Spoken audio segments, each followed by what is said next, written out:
我想你幫我勸下我老婆，因為我同佢有啲矛盾。係乜嘢矛盾啊？佢就唔同意我接我媽翻屋企住咯。我依家就係俾佢逼到喘唔到氣。點解唔同意啫？咁惡毒嘅？我同你講下我屋企嘅情況啊。咁呢，我同我老婆就結婚有成16年噶啦。佢就獨生子女嚟嘅，佢獨生女。我哋結婚嘅時候呢，我外父外母就出咗20幾萬，就幫我哋兩公婆喺東莞交咗首期，就買咗間屋。剩低嘅貸款呢，咁我都係咁多年搏命做嘢，慢慢咁樣還清嘅。咁我外父外母退咗休之後，都一直幫我哋湊2個細路。6年前我外父就過咗身啦，咁我老婆就將我外母接嚟我屋企住。喺呢6年裏邊呢，我哋都係咁樣盡心盡力咁樣照顧佢。我屋企呢，我就有3兄弟嘅。我最細嘅細佬仲未結婚，佢就一直喺出邊打工。我老豆老母呢，一直都喺我第2個細佬嗰度一齊生活嘅。但我媽一直同我嗰個細佬個老婆啊，就關係唔係幾好，成日都有啲矛盾咁樣。當時我細佬嗰個小朋友都仲係細啊，冇人湊。但係我老母佢其實呢，佢都係一直想過嚟同我一齊生活嘅。咁點啊？一齊生活嘅話，但係問題係佢冇計啊，因為屋企間屋就比較細啲嘛，就咁我外母奶又同我哋一齊住喎，咁咪有啲矛盾，咁咪住唔落咯。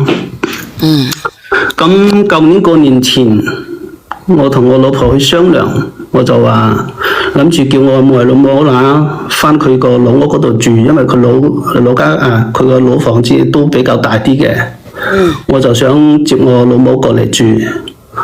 咁後嚟過年嘅時候啦，我外母就話腳痛，就唔可以過嚟同我哋團年。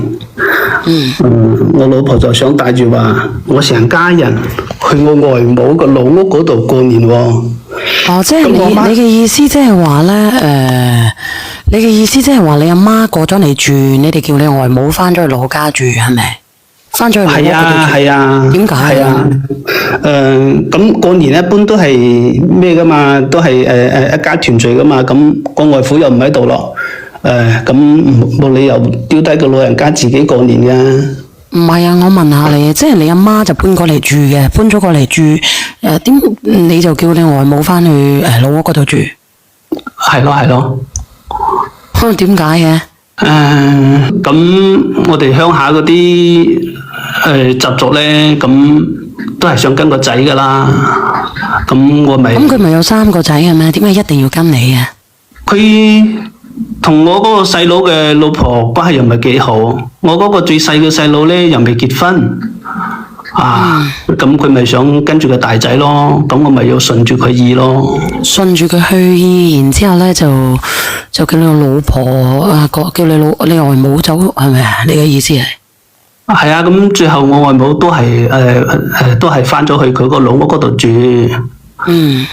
咁我就接咗我媽過嚟，但係呢，過年嘅時候，我外母佢話腳痛，佢就過唔到嚟東莞同我哋一齊。跛支冷蛋有冇人懂啊？有冇人明啫？咁你外母都整親隻腳咯，咁啊跛支冷蛋咁樣去躝過你屋企食，你嘅意思係咪啊？人哋都一個老人家咯。你睇唔睇得到啲字啊，後生仔？睇唔睇得到啊？睇到係咪啊？係啊。跛支冷蛋係咯，咁你因為習俗問題，咁冇過去係咪？係咯，就最終都係冇過去咯。冇過去，咁就剩翻個跛支冷蛋嘅伯一婆喺度食飯。所以自從嗰次之後呢，我老婆同我媽個矛盾就越嚟越深。但係我老婆就覺得我媽唔係咁好伺候喎，就時時好挑剔喎。點樣時時好挑剔啊？佢就睇唔慣我老婆成日叫我做呢樣做嗰樣咯。睇唔慣啊？係啊。咁你覺得你應唔應該做嘢㗎喺屋企？咁男人喺屋企家務事都係女人做㗎啦。所以佢睇唔慣。係啊，咁有時候我老婆佢就會攞嘢俾我外母啊，就留翻啲雞髀啊、雞湯啊咁樣。我老母佢又有時候忍唔住又話佢咯。雞湯都忍唔住話。咁你覺得佢正唔正常啊？攞啲雞湯俾外母。咁我阿媽都係錫我嘅先係咁啫。你阿媽錫你，但係問題係外母幾廿歲咯，外父又走咗，一個人住。咁佢作為一個女，我想問下佢嘅幾多姊妹啊？佢就得一粒女咯。咁佢得一粒女，佢走翻去攞個雞湯去俾阿媽，有咩問題啊？咁我覺得唔係問題，但係我老母覺得係問題啫。咁我肯定要順住我老母嘅。咁就經常嘈起身咯，啲矛盾就越嚟越多咯，所以我就夾喺中間就好為難啦。好為難啊！你有冇春嘅？其實講真嘅，你有冇春嘅？梗係有啦。咁如果有嘅話，點解你唔企直啲呢？點解你彎腰呢？你姓咩嘅？你講到我都唔知點接你。咁你貴姓啊？我問你啦，一場朋友我姓黎嘅，你姓咩嘅？我姓陳嘅。咁我叫你小陳子好唔好啊？可以啊，叫我小陳啊。小陳子唔係小陳啊，你明唔明咩意思啊？你意思即係話邊個割咗春嗰啲啦係嘛？咁你其實你都好聰明啊，係咪先？咁你企直啲，你要等你阿媽知道呢個家係你係一家之主。咁樣你就唔使為難啦，唔係夾喺兩個中間，你應該識得分辨是非先得噶。所以今日咪上嚟請教下你睇下點樣點請教法啊？你話俾我知，睇下可唔可以幫我哋調解一下？點調解啊？嗱，打電話咧，嗱，你又冇俾話費我，要麼你叫佢上嚟啊？不過後嚟咧，我老婆佢又係講咗啲唔係咁尊重我媽嗰啲說話。講咗啲乜嘢？收尾佢就嬲嬲地就翻咗鄉下啦。其實講咗啲乜嘢啫？都係嗰啲嘢咯。咁你繼續講埋落去先啦。有時佢就收尾我媽就好谷鬼氣走咗之後。我就叫我老婆話，同阿媽道歉，諗住氹佢返嚟啦。咁我老婆又唔肯喎。咁啱嗰段時間，仲要氹佢啊？咁老人家都係要氹下㗎啦。咁啱嗰段時間呢，關鍵就係我外母佢話佢自己唔舒服，個手麻，然後呢又跌親。當時我就正在氣頭上，我就懷疑佢作大，故意搞嘢就冇去睇佢，咁直至到我老婆嚟哀我，咁我就心軟咁樣去睇我外母啦。咁當時去到嘅時候，我見佢狀態都幾好噶。佢仲話想返嚟同我哋一齊住添。但係呢，我諗住我媽走開，佢仲會返嚟噶嘛，所以當時我就冇應承。之後我外母佢時不時都有發信息俾我嘅，其實我知道佢想氹個口風，常常揾機會話返嚟住。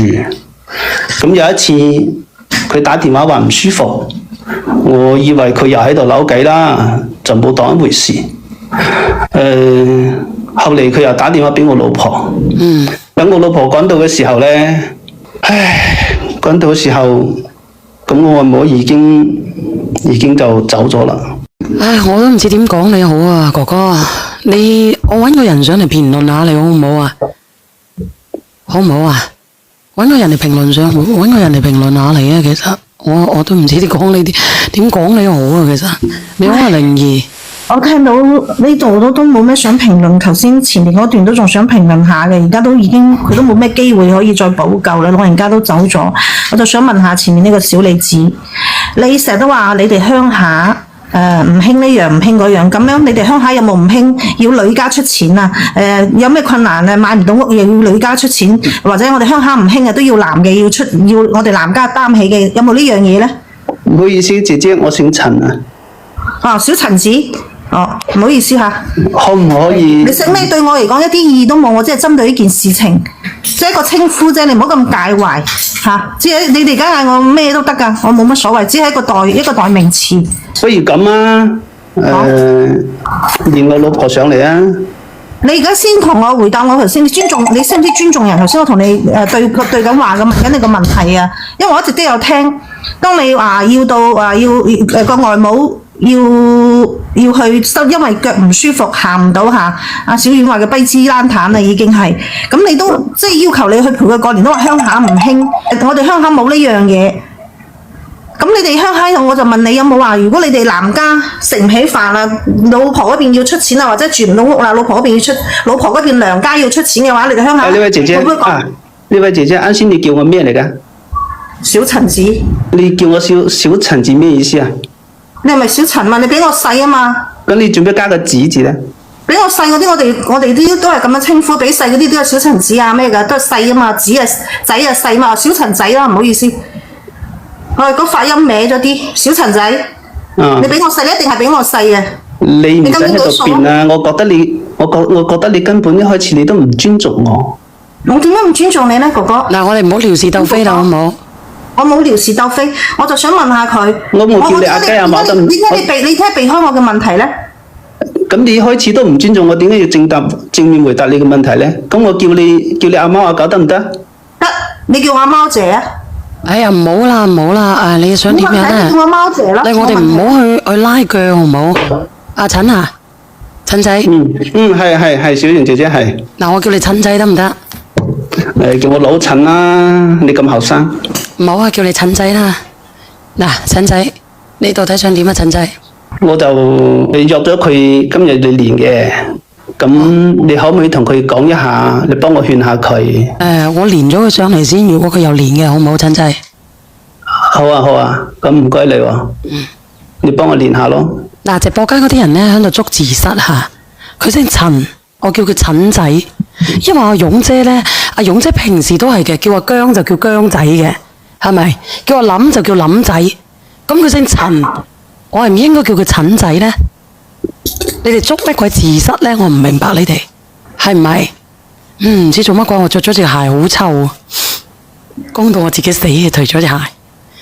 係啊，你等下我陳啊。好啊，唔該你。佢應承嘅，你練佢冇問題嘅。我喺倒數第一咪見到一個匿名嘅，前邊兩個我都係識嘅，我睇睇你係邊個？喂，姐姐，你係咪陳太啊？唔係，我第一次連你好緊張啊，小圓姐姐。唔緊要，你講佢定係講你自己噶？喂，我想評論一下呢位陳生嘅，因為我自己都係獨生女，我亦都係嫁嘅時候，我老豆老母佢亦都係出咗錢買屋嘅，情況有啲相似，但係我老公比佢腰骨要挺直。因為冇佢所講同埋佢所做嘅嘢，所以暫時嚟講，我哋家庭係好和睦嘅。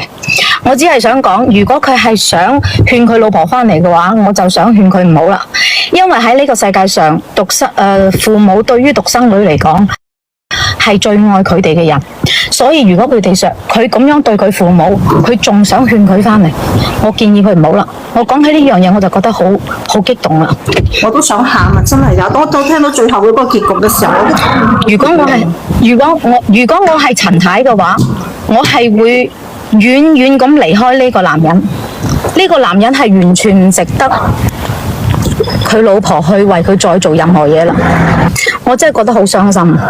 你好啊，有冇人出聲啊？阿陳太喺邊度啊？陳太。我冇嘢講啦，我落去啦。姐姐，不如你多謝 Jojo，多謝。我真係唔想再聽啦。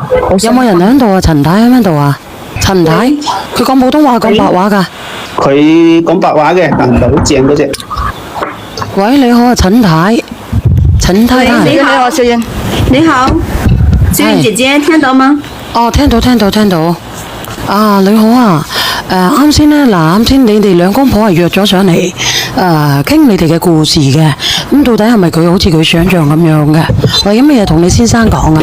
小遠姐姐，我都冇乜嘢好同佢講噶啦，因為佢做啲嘢呢，你嗰度好我做咗嘈啊！咩啊？我做咗咩啊？喂，暫時離開喎，小遠。哦，喂返嚟啦喂，聽唔聽到啊？係你講，小姐你講，你說。其實呢，我係湖南嘅，我係湖南呢，嫁俾佢廣東呢度，我都好中意聽你嘅直播嘅。其實我真係好委屈嘅，我而家真係冇辦法去接受佢媽，佢話要將佢媽即係接翻我屋企嗰度，我真係唔同意啊！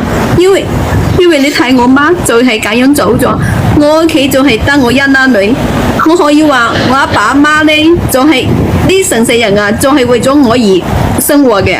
咁我阿媽拉扯我三兄弟長大都唔容易嘅。呢上邊嘅陳生啊，我想同你講句話啊！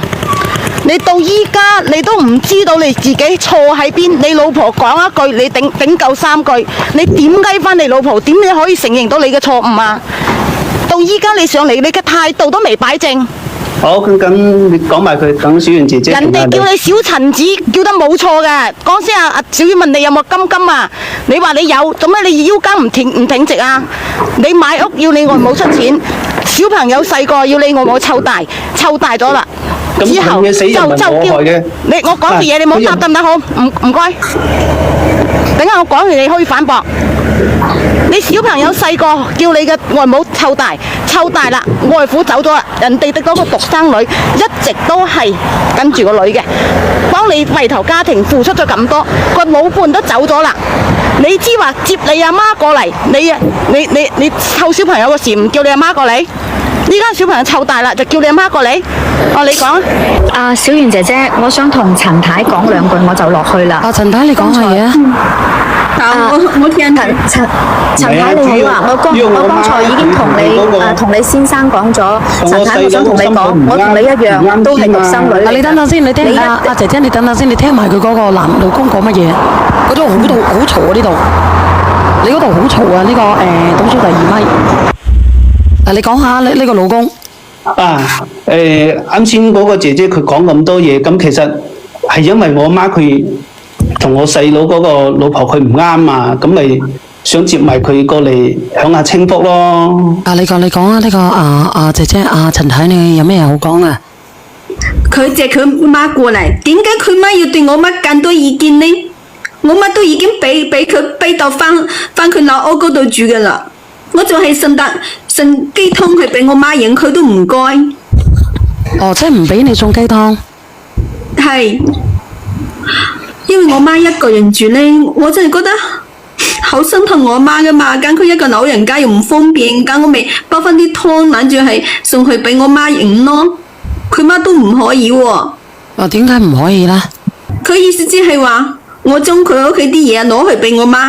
咁我阿媽佢係老觀念農村人，咁佢覺得新抱就應該先照顧婆家噶嘛。呢個陳太我講埋呢兩句我都落去啦。我覺得搞到我都未平復翻心情。你呢講唔過上邊嗰個男人㗎，佢能言善辯，避重就輕，佢只會為自己辯護，你就按住你嘅心去走啦。你想點就點，冇必要再委屈自己啦。你已經令你母親委屈咗啦，因為你都冇企硬。其實如果你企硬嘅話，唔會令到你媽媽一個人咁樣走錯㗎。好啦，我落去啦。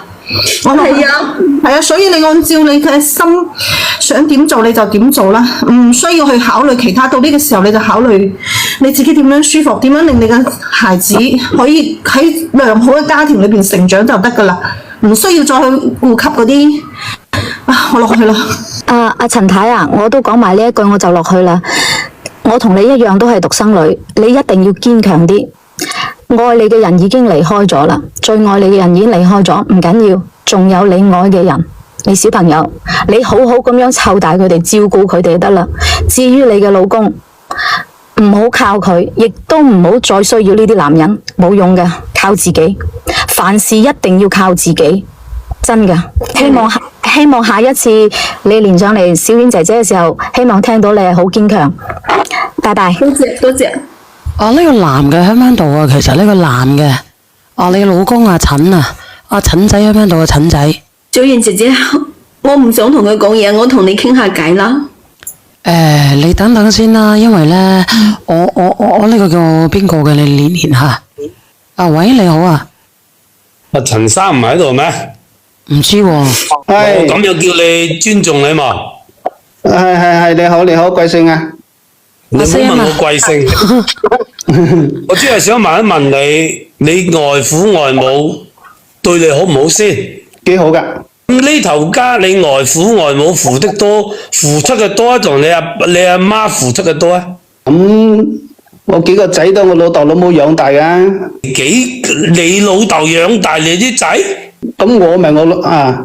佢話佢幾兄弟姊妹係咪？係啊，我問你，都係我老豆老母呢頭家你答我，你冇攤開話題。你結咗婚到依家，你外父外母付出嘅多，仲係你阿媽付出嘅多？係啊，一家人邊有計得咁多㗎？點解你有計，人哋就唔計？咁嫁雞隨雞，嫁狗就隨狗㗎啦。即係你阿媽就係人，你外母就唔係人，係咪咁講？我邊度有計得咁清啫？你又冇料，又要稅，又要辦雪條，孝順唔係咁孝嘅。我外母佢經濟條件好啲，咁好啲，幫咗你咁多養，幫咗你個白眼狼咯。你仲係要人尊重你，點尊重你啊？我直情睇你唔起啊！明唔明白我道理？咁佢做人唔好可以請工人照顧㗎。點解你幾兄弟唔請工人照顧你阿媽咧？我冇諗咁多喎。你有冇本事請人養你外母？咁呢件事都過咗去咯，咁點解？你有冇本事將你外母俾你嗰啲錢全部如數還翻俾人哋？依家佢仲唔俾我媽翻嚟住？你有冇本事將翻你外母俾你供樓供錢嗰啲錢俾翻人哋，計埋利息俾人哋？咁佢個女都有份住㗎。咁我媽掛住我拉仔拉心肝係咪先？你阿媽係咪得你一個仔？你兄弟係咪廢嘅？咁我依家外母又唔喺度咯。咁外母又走咗咯，咁我唔可以接我媽翻嚟住。你大佬或者你細佬啲走咗未？你個幾兄弟？你同個細佬個老婆佢又唔啱啊，有矛盾㗎嘛。咁同你老婆啱咩？咁所以咪連線上嚟請阿小圓姐姐睇下幫下手勸下我老婆咯。你老婆做乜嘢？小圓係呢個直播間係正能量嘅人。呢個直播間唔係我嘅喎。幫你啲蠻不講你啲冇人幫你嘅。你做男人做得太自私太過分啦，明唔明白啊？你外母外父為咗你將所有嘅積蓄去幫你，到頭嚟結果你想一腳伸開人哋啊！你做人你覺得你配唔配做人啊？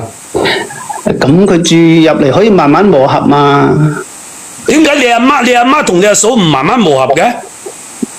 咁就係磨合唔到咯。其實你點同我慢慢磨合啊？你哋唔好出聲住，我哋聽到陳太講嘢啊！陳太你講。我同佢媽點可以慢慢磨合啊？你知唔知佢媽呢？我煮飯佢又嫌棄我煮得唔好食，我個月俾5000蚊俾佢，即係個家用。佢以為我唔知道，其實我知道，我邊度死得完嗰5000蚊啊！佢靜雞雞將嗰啲幫佢個細仔存起嚟，日日都係對住我指點點，話我呢樣做得唔啱。阿媽呢，你哋都可以原諒，因為嗰個係阿媽，你哋都冇問題。但係好似佢咁樣講就唔啱啊！你父母咁樣對佢，將一生嘅積蓄去扶持佢，到老需要你哋去照顧佢嘅時候，佢居然咁樣嚟想伸走你就唔啱。但係佢媽嫌棄我俾得少啊！我每個月俾5000蚊，佢仲嫌棄我俾得少啊！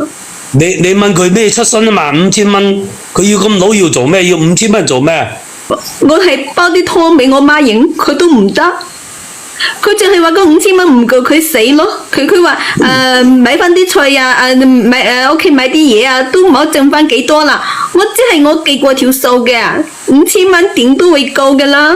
我知道佢係你嗰啲大伯叔仔總共有幾個人？3個啊嘛，佢生兄弟。3個5000蚊咪15,000蚊一個月啊！呢個男嘅佢唔出聲嘅。我知佢係想叫我老公呢將嗰啲錢俾埋佢嗰度，佢驚我攞啲錢去俾我媽，即係睇身體啊！嗱咁啦，我教你啦，阿陳太，定義啱先佢兩個之前嗰兩個姐姐講嗰句，如果你老公係咁樣逼你嘅，我建議你掃佢出門，自己養大兩個仔女，湊住你阿媽過離婚。呢啲男人幫唔落啊，白眼狼一個。呢啲就係農夫與蛇嘅現代版本。我家婆呢成日都係攞住我哋啲錢去幫補佢另外兩個兄弟啊！咁你咪唔好俾咁多咯，你問下佢三兄弟一人一個月佢要使幾多錢？三兄弟一人一份。我有陣時呢，我唔知道個情況，佢會偷偷地俾佢媽嘅。佢俾嗰啲咪等佢俾咯，做咩啫？你自己顧好自己，養大兩個仔女。如果佢繼續係咁樣逼你嘅，你就將佢掃地出門，冇用嘅。你老公啊，愚孝。佢以為佢做得好啱，但係而家就係佢要接佢媽翻嚟喎，我唔同意啊！我真係點都過唔到我心入邊嗰條坎啊！我真係好難接受嘅。即係婆媳呢關係5000年都存在，但係你自己盡到你自己該盡嘅責任就得啦。婉姐姐，係你講啊！我其實咧，我只係評論下個男人啫。香港咧就叫做反轉豬肚就係屎啊！另外一句咧，可以講佢叫做忘恩負義，即係除咗呢兩句説話嚟形容佢之外咧，我都冇乜説話可以形容到佢忘恩負義啊！佢咁中意要接嘅，你咪等佢阿陳太，你咪等佢接翻嚟咯，等佢攬住佢阿媽過世咯。我都有仔，我個仔就唔會好似佢咁樣噶啦。我個仔有擔當，我仔會講乜嘢，我就會聽乜嘢，我唔會加以意見嘅。其實佢講下道理㗎啦，菠蘿包係咪啱啱講？佢三兄弟，如果你話養大阿媽一個月要1萬蚊嘅，你3個人每人俾3000蚊佢都冇問題。啱啱講，做一個新抱俾5000蚊俾個家婆嘅，我相信有70%嘅人都做唔到。如果喺你哋上邊嘅一個月嘅開支咧，係非常之好添。如果有5000蚊一個老人家，係根本用唔晒嘅。係，我屋企淨係得我一啦女，即係我爸阿媽好最細嗰陣時咧，即係成日幫我湊翻仔咧，佢仲會俾家用俾我，即係見到我哋，即係我老公佢都覺得佢做份嘢好辛苦啦。我媽啲退休金啊，都會攞翻出嚟使嘅。我真係冇諗到佢要咁樣對我媽。明白。半夜嗰陣時你知唔知啊？我媽佢叫唔好噶嘛，佢叫我。我想問你老公做咩工作㗎？哦，你講嘢啊，呢個。哦，唔好意思啊，我啱先我講咗好多，原來我度信號唔好啊。哦，你講咗啲乜嘢啊？我聽唔到你講嘢啊。哦，講得聽得唔清楚啊！我而家講多次俾你聽啊，陳生。唔使啊，唔使啦，我頭先全部聽到晒啦，只不過我講嘅你哋聽唔到啫。你講乜嘢啊？我信號唔係幾好，其實佢講咁多嘢咧，無非就係怪我當時佢阿媽出事嘅完全掛喺我頭上。啊，咁唔怪你喎，我咁耐冇出聲流話你啊，你阿媽係人，你老婆阿媽唔係人啊，一個家庭和唔和諧就睇你呢個男人。呢啲事情我覺得全部都係喺我外母走咗之後發生嘅事，因為當時我根本就唔知道，我唔知道呢件事會咁嚴重。啊，咁呢件事都過咗去啦，咁呢件事都過咗去啦。你唔同一回事，你要將佢都唔當成係你媽媽。咁佢之前詐詐諦諦有好多次噶嘛，咁我點知嗰次係真嘅啫？你點知人哋詐詐諦諦呢？嗰個係你啊！我想問你大佬或者你細佬一個月俾幾多錢你阿媽？你細佬冇俾嘅，佢細佬都唔俾嘅。你有冇本事學到你阿嫂嗰啲有冇本事好似你老婆咁俾5000蚊你阿媽？咁佢都可以打電話俾佢個女㗎，係嘛？咁你將呢件事完全掛喺我頭上。我想問你一個月收入幾多啊？10000零蚊啊！咁10000零蚊你俾5000蚊俾你阿媽，你屋企唔使養啊？係啊，我喺出邊揾工，我做嘢呢，我啲工資全部都攞嚟咁佢一個外地人啊，嫁到我哋廣東啊，肯定要尊重我哋廣東啲習俗㗎啦。你只能講話你個習俗，你唔好代表我哋廣東，你冇資格代表我哋廣東。外地人都係人，你唔好分邊度人。唔係啊，外地人一樣係人。你邊度啊？哥哥你邊度嘅？你夠膽講下你邊度嘅？你啲咩習俗啊？東莞㗎嘛。佢咪東莞嘅？廣東習俗。你邊度啊？你廣東邊度啊？啊？粵北嘅客家嘅。粵北客家即係咩啊？粵北就係韶關嗰邊咯。陽山啊之類嗰啲咧。阿陳太，你呢個老公冇用啊，離婚啦！我介紹個好啲嘅俾你。唔係啊，我河源係咪？河源定韶關定係邊度？你夠膽講喎？河源唔關事，河源唔係叫粵北。你唔好話河源喎，我老婆河源嘅喎。咁你死啊！你最好民眾啦咁樣。真係河源啲人好齊心，冇係咁嘅喎。冇錯啦，個個都唔使認佢啊！你而家我老公都係客家人啊，我老公真係冇你咁衰啊！個個都唔認啊！哥哥你咁樣講，你話你咩習俗？你講真啊！我查到你邊度你死啊！你唔好話唔認啊！係你講。做人唔好。係啊，講咁多做咩啊？我邊度人根本就唔重要。重要嘅係乜嘢啊？重要就係佢嫁咗俾我，就要按照我屋企嘅規矩。你屋企係咩家族啫？咁巴閉啫？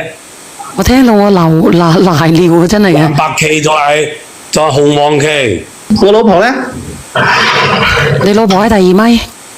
你叫我勸佢啲乜嘢咁樣？民政局啊！有咩好？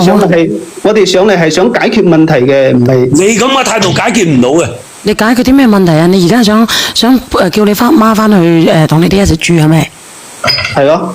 我唔同意㗎，我點都唔願意俾佢媽翻嚟嘅。你知唔知啊？佢媽唔單止話要講佢啲工資，連我份工資佢都想講啊！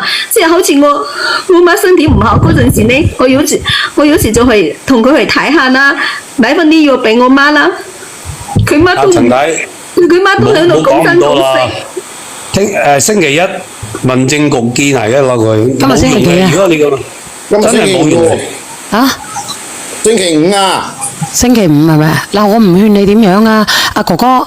如果你話真心想同老婆好好過嘅咧，就算數啦。你阿媽咧走咗翻去老家，你就等佢好好過日子。咁如果你話要先贍養佢嘅，咁你咪三兄弟夾咯，就費事啦。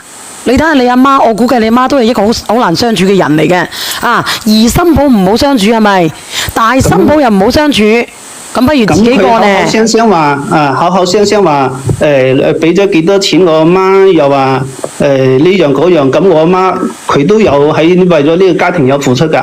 一早就起身煮早餐啦，接送細佬啦，係咪先？我同你講幾句。點解唔講你外母嘅？一個男人要互相尊重，女外都要尊重。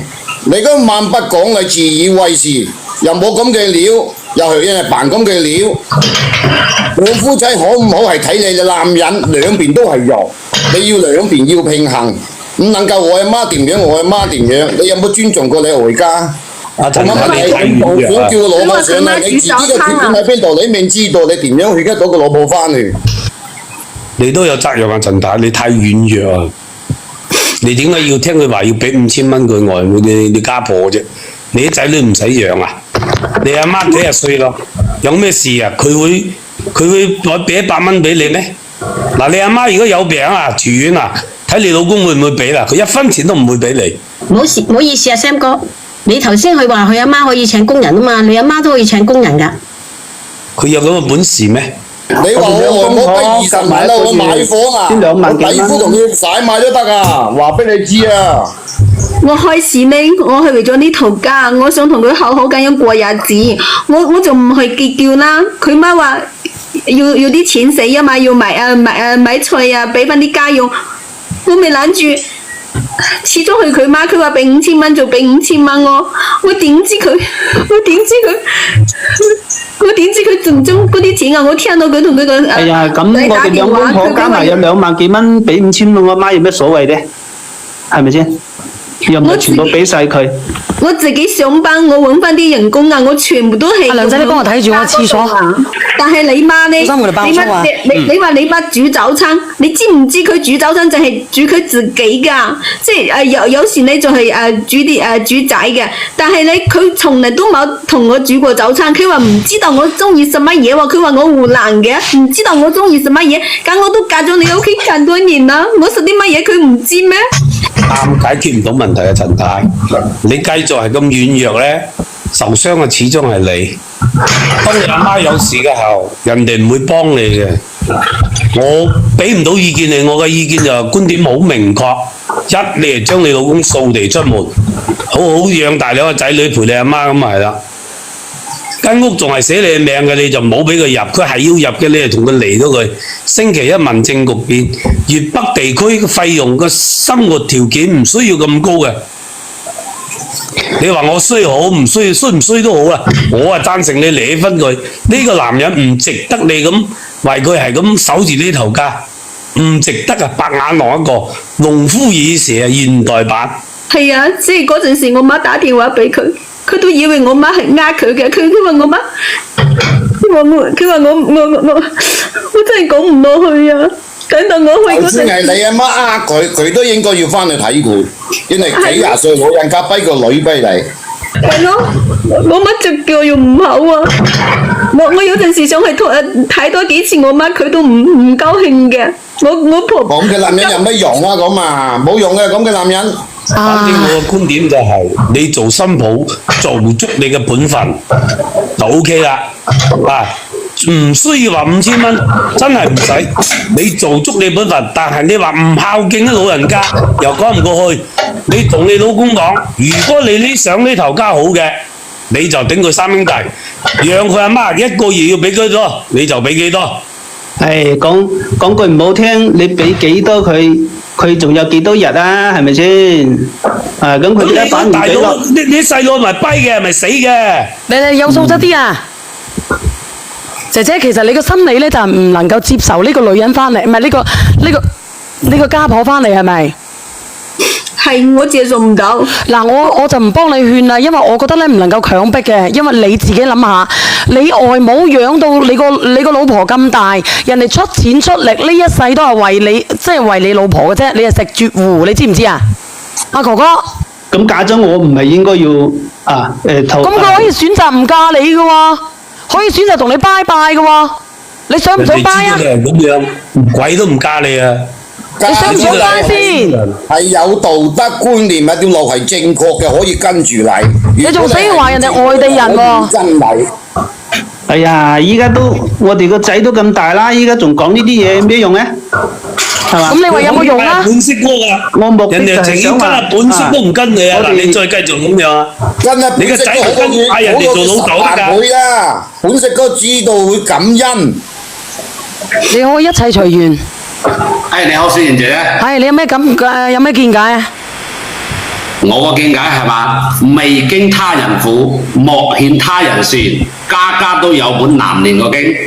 你們個個上來就話叫人哋離婚，家唔係講道理嘅地方㗎，係講。你認為呢個男人會講道理咩？一切隨緣。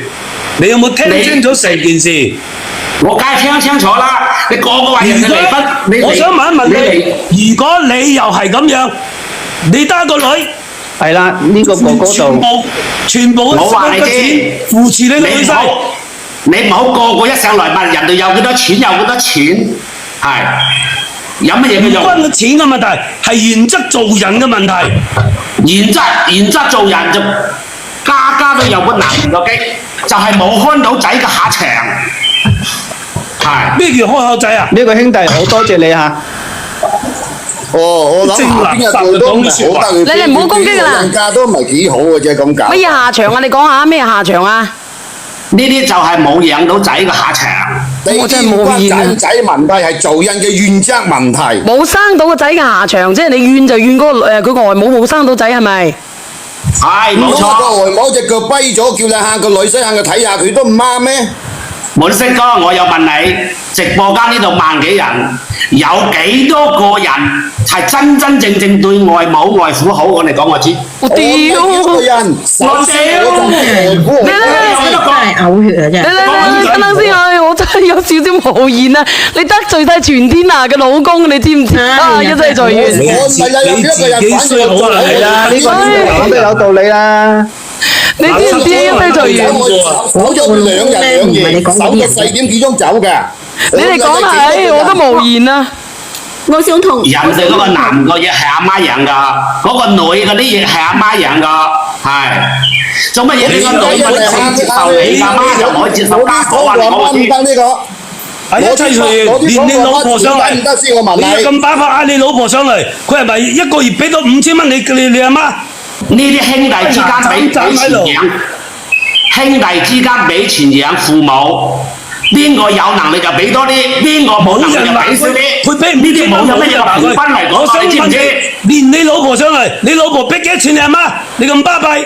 你喺度吹冇用嘅，一切隨緣。係我巴閉，就係你巴閉，係你巴閉，唔係我巴閉。啱啦，兄弟之間有本事㗎，就孝敬多啲。如果我袋度有100蚊，我俾咗50蚊佢使，咁你袋度冇本事㗎，你老婆上嚟嘅一切隨緣，你老婆俾幾錢你家婆？你咁巴閉，有幾個行行啊？陳太有能力嘅就俾多啲，俾到5000蚊俾個家婆。冇能力嘅就俾少啲，冇辦法兄弟之間頸頭波，人哋要俾咁多。你知唔知？你唔好出聲字，你哋唔好出聲字。咁我問你咧，一切隨緣。咁佢你覺得咧佢生唔到仔嘅係佢老母錯係咪？呢啲就係冇生到仔嘅下場。我屌！你8個仔咯，你生8個仔嚟㗎啦。咁即係生唔到仔嗰啲係低人一等嘅喎。咁你生唔到仔，咁我將呢個希望放喺我個女身上，我供佢，我貢獻我嘅錢俾佢，唔係我俾我嘅我俾後半生嘅積蓄佢，我幫佢起屋。俾人哋舉報我真係好鬧聲啊！你係咪就冇匿名到大佬啊？俾錢冇話一定要固定俾佢噶嘛。我阿爸阿媽從肥到大都係將我當成掌上明珠咁樣大嘅，我都係我阿爸阿媽心入邊嘅公主嚟嘅。你聽唔聽到啊？一切隨緣。咁人哋個老公又係佢阿媽嘅掌上明珠啫。阿小爺，你練下11維度啊！我練咗11維度啦。嗱，我想講兩句啦。你話喺東莞度買房，我想問你喺東莞度邊度買房？嗱，講真嗰句，東莞嘅生活嘅消費係比廣州、深圳、佛山都要低。南家乜你唔使講，佢知喺東莞買房。你問呢啲根本冇用噶。11度維度俾人封咗落去先。又問人哋有幾多錢啊？有嗰啲成日講嘢，全部語言識別唔到，激動得滯。冇嘢啦，嗰個隨緣走咗啦，我都係送。隨緣嘅啦，隨緣上嚟啊！等佢練上嚟，等佢練上嚟。我送條仔佢搞個隨緣嘅。我即刻改名，我唔叫隨緣啊！俾人哋 cut 落去，全部俾人 cut 落去，唔關我事啊！變唔到啊！唔緊要噶，你知唔知我一路響度睇你買珍珠呢？我又好想行啊，因為我媽呢好中意啲珍珠噶。如果我媽喺度呢，我肯定會買嘅。我見到呢啲珍珠真係都幾靚。我都話俾你知好靚噶啦。阿哥哥咧，你個老公連咗上嚟未啊？我唔知你老公有冇連咗上嚟啊？嗰隻陳仔啊，仲喺度啊？你好啊，陳仔。係。你聽唔聽得到啊？其實咧，我都冇乜嘢想同佢講噶啦，唔係話我埋開頭嘢定係點樣？我嘅意思即係話咧，你唔好帶你阿媽翻過嚟啦，你尊重下你老婆啦。係啊，咁冇理由掉低佢噶，係咪先？你又唔係話掉低，你嘅意思即係話咧，你行翻去咯，你咪有略幾個仔嘅，咁咪行翻你阿姨嗰度咯。咁我想問下直播間嘅朋友仔，如果俾你攞個包包過嚟，你哋做仔女嘅，每一個仔女嘅都會盡自己嘅能力去做自己可以做嘅嘢。咁你盡咗能力未啊？對你外母，我依家咪努力緊咯。你個外母都死咗，你哋努力隻鬼咩？咁過咗去嘅嘢就冇得翻轉頭噶啦。咁你都知道過咗嘅嘢冇得翻轉頭嘅，咁你點解唔翻轉頭啊？咁我媽仲生勾勾喺度嘛，係咪先？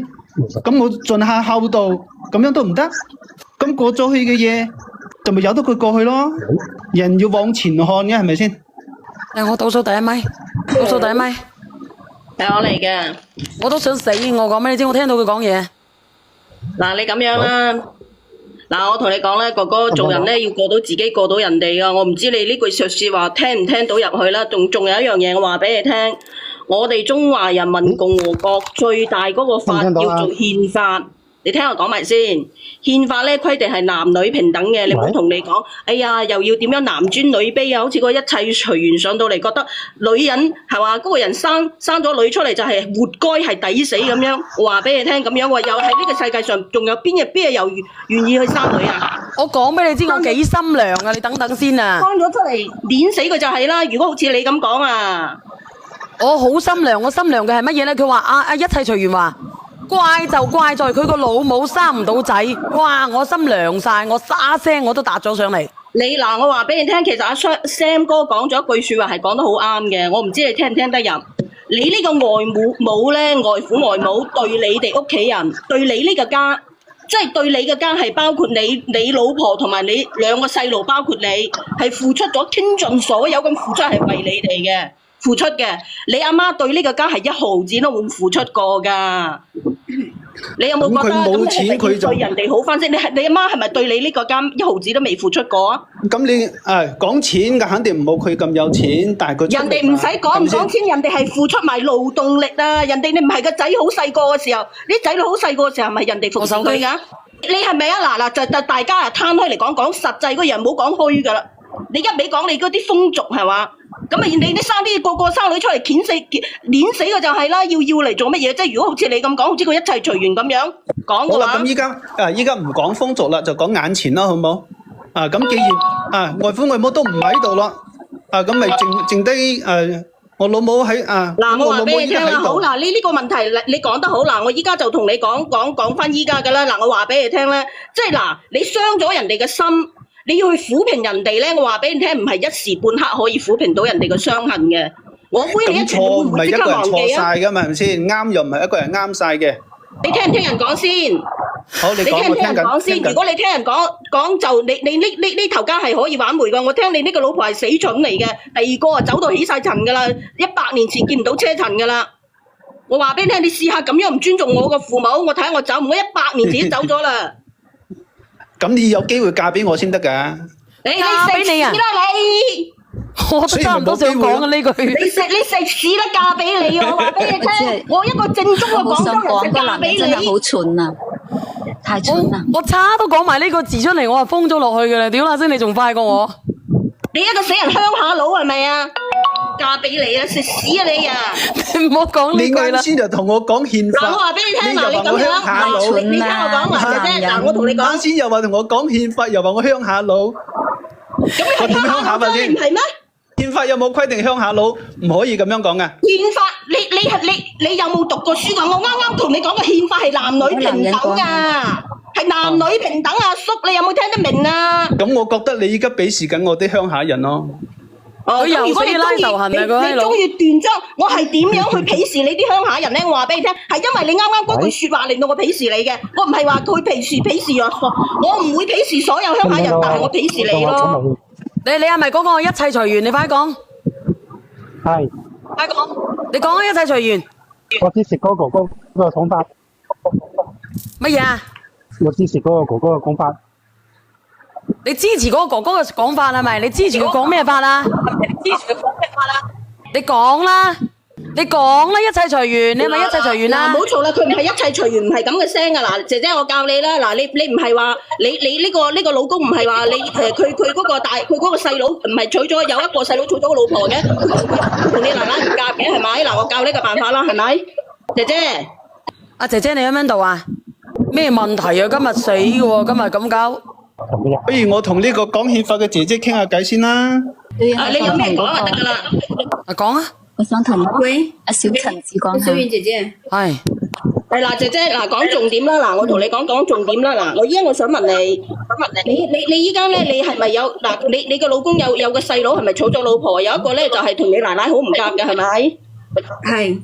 嗱，我教你個辦法，你咧你就加咗你嗰個弟婦啊，佢個微信，佢點樣對你奶奶嘅，你又點樣對佢 ？OK，乜嘢都唔使做啦，就咁樣。哇！你都好惡毒喎。喂，呢樣我就係嘢因唔係你為太少了我依家我就係出口咗，我未有做過嘢嘅喎。咁你咪去鬧你嘅弟婦惡毒咯？你有病啊你阿叔！你搞清楚先，搞清楚先，我哋上嚟係解決問題嘅。就咁樣解決啦！我話俾你聽啦，唔係你換鎖都冇用啊！唉，係咯係咯，啱先講到好在冇娶到你啫，娶到你就屎咯。真係好想講聲食屎啊！我真係唔知點講。我話俾你聽，你手指甲都屙唔出啊！屎都冇得俾你食啊！屙出嚟啲屎都唔益你啊！係啊係啊。嗱，姐姐你聽唔聽得明啊？嗱，你加咗你嗰個弟婦啦，個微信啦，然之後佢點樣做，你點樣做啦？佢唔係好憎你嗰個弟婦嘅，咁你咪學到佢咁樣啦。嗱，我話俾你聽，佢向你奶奶做過，令到你奶奶好討厭嗰樣嘢，你加倍去做。人哋話齋，唔勸婚嘅呢度勸離婚嘅，女人嗱，有風水，我勸我覺得你去到邊個屋企個風水都唔會好得去邊噶啦。我就係因為以前啊，真係你啲風水咁好啊！我話俾你聽，咁你又有咁嘅細佬個老婆，係咪先？佢依家食絕戶啊，姐姐，我唔知你聽唔聽得明啊？你亦都唔勸婚，我話俾你聽，你就學你弟婦得噶啦。佢點樣做，你點樣做。如果佢對你奶奶又鬧又咩嘅話，咁你就加倍就得噶啦。佢連你門口都唔夠膽入啊！話俾你聽啊！喂，呢個姐姐，你上嚟直播間嘅目的係做咩㗎？我上嚟呢個直播間嘅目的係伸張正義嘅，你係炒亂當坑嘅係嘛？係咪啊？係伸張正義。你係咪上嚟搞事嘅先？我係伸張正義。你上嚟嘅目的咧，你就係講俾你點樣去對你個外父外母做出啲咁咩嘅嘢。老婆，人哋打電話向你求救，你仲當人哋係咩話呃你？依家你唔使聽佢喺度鳩噏。依家你身邊就係得我一個親人噶啦，你唔使聽個毒婦講咁多。咁你想啊？你媽就插噴啊！我以前呢，當做你係我嘅依靠，我覺得好似我屋企得我一啦女啦，我以為你會對我阿爸阿媽好啊。姐姐唔好講呢啲啦，姐姐我問你，我問你一個重點，佢賺個工資係咪佢自己儲翻，然之後你儲嗰份工資俾你奶奶，係咪咁樣理解？依家？係我自己份人工呢，我仲要俾埋我奶奶，仲要補貼屋企嘅家用。佢份工資呢，真係太蠢啦！真係蠢啊！我啱啱都估到噶啦，個全部人上嚟問都問唔到重點。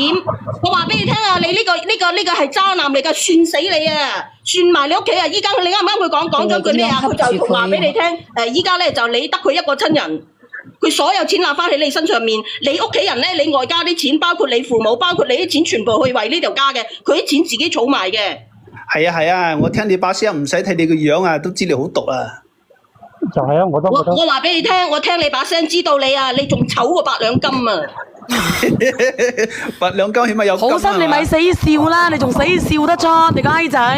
咁佢當我笑嘛？佢話我似8兩金，8兩金唔係好搞笑咩？咁你咪搞笑咯，你明唔明啊，閪仔？你知唔知8兩金？你上網搜下佢咩樣，你先出聲啦，死人撈仔！我覺得你同佢襯啲喎。嗱，一針見你唔好講，係咪等下8兩金你走去告我誹謗噶？我真係噶，因為我同佢好熟噶，我唔係講住噶。我收翻其實呢個差噶你好多嘅呢個。你信我，因為我同佢好熟噶，同8兩金。真係對唔住。